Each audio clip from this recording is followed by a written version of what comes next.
की पत्नी बड़ी भक्त थी। वो पत्नी पर बहुत प्यार करते थे, पर पत्नी गुरुजी की आज्ञा से चलती थी, पर उनको संतों से कोई प्यार नहीं था। वो पत्नी से प्यार करते थे। तो एक दिन पत्नी ने बहुत प्रेम से उनसे कहा कि हमारी एक बात मानोगे, आप हमारे गुरुजी से दीक्षा ले लीजिए, क्योंकि हम दीक्षित हैं और आप दीक्षा नहीं लिए तो हमारा आपका प्रेम अधूरा। उन्होंने कहा ठीक है, बुलाओ गुरुजी को। गुरुजी को बुलाया और दीक्षा लेने के लिए गंगा स्नान करने के लिए चले तो गांव के 2-4 लोग मिले। बोले आज ये धोती टांग के कहाँ जा रहे हो? बोले यार पत्नी कह रही दीक्षा ले लो, गुरुजी आ गए तो गंगा से। अरे और वो धोती लेके वापस आ गए, बोले नहीं लेना मुझे दीक्षा। कालांतर में दोनों का शरीर छूटा। तो पति आसक्त होने के कारण उसका मोक्ष नहीं हुआ और वो राजा की राजकुमारी के रूप में जन्मे। ये पूर्व में गीता जी के महत्व में महिमा आती थी, उसमें दृष्टांत आता था, उसका है। और वो पत्नी के प्यार के कारण जहाँ वो राजकुमारी जन्मी, वही हथिनी से वो पुत्र के रूप में प्रकट हुआ, हाथी का शावक। अब जब वो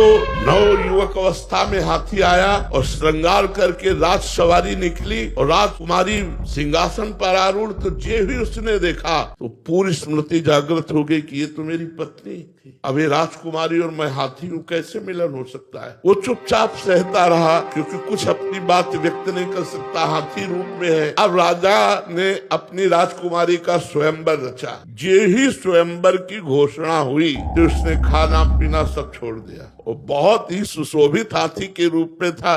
राजा को सूचना पहुंची, राजवैद्यों ने देखा, बोले कोई रोग नहीं। राजकुमारी विज्ञान संपन्न थी क्योंकि भजन करती थी। उसने कहा इसकी औषधि मेरे को पता है, मुझे एक बार इसके समीप जाने दो। नजदीक गई और कान में कहा था गुरुदेव को वरण कर लो। नहीं वरण किया ना तो हाथी की योनि को प्राप्त हुए। सकुचाओ मत, तुम्हारी गले में जयमाला डालूंगी। सकुचाओ मत, स्वयंवर में तुम शोभा के लिए खड़े किए जाओगे और मैं तुम्हारे ही गले में माला डालूंगी और इस जन्म में इतना भजन करूंगी कि आगे जन्म में हम फिर दोनों मिलेंगे। उसने ऐसा ही किया। भजन के प्रभाव से अपने पति को हाथी की योनि से मुक्त करके अगला जन्म फिर मनुष्य का हुआ।